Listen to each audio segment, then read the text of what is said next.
मुझे ये बताइएगा कि हाँ, एक डायग्नोस्टिक टेस्टिंग होती है, तो उससे कैसे डिफरेंट है ये स्क्रीनिंग, कैंसर स्क्रीनिंग?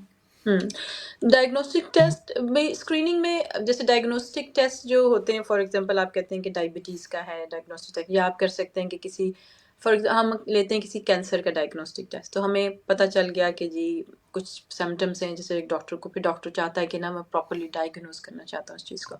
तो डायग्नोस्टिक टेस्ट में ये होता है कि you have a symptoms and you have suspicious of having suspected disease, okay. तो उसका दैट पर्टिकुलर टेस्ट आप करते हैं।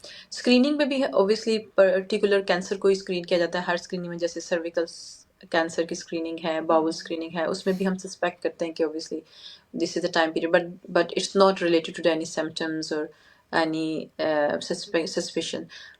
तो उसमें टेस्ट थोड़े से डिफरेंट हो जाते हैं। स्क्रीनिंग में बाज़ आप ऐसी चीज़ें करते हैं कि जिसे हम इनिशियल डायग्नोसिस और को देख सकें, या देख ओके। सकें कि whether the person has other risk factor that उसको प्रोन कर सकते हैं फ्यूचर में कैंसर के लिए, तो then we do the screening.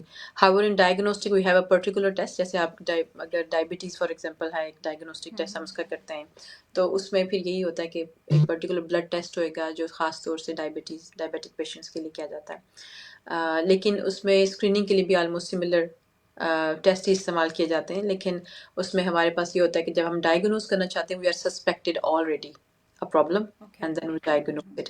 लेकिन टेस्ट में इतना फ़र्क नहीं होता, it's gonna be the same thing, but in जब हम स्क्रीनिंग करते हैं तो that include all those people जो उनके पास अभी सिम्टम्स भी नहीं हैं, या but they are the high risk people कि जिनको वो प्रॉब्लम ओके। हो सकती है, तो हम उनको स्क्रीन करना चाहते हैं because we are not suspecting disease in them at this moment of time, but we wanted to prevent the disease.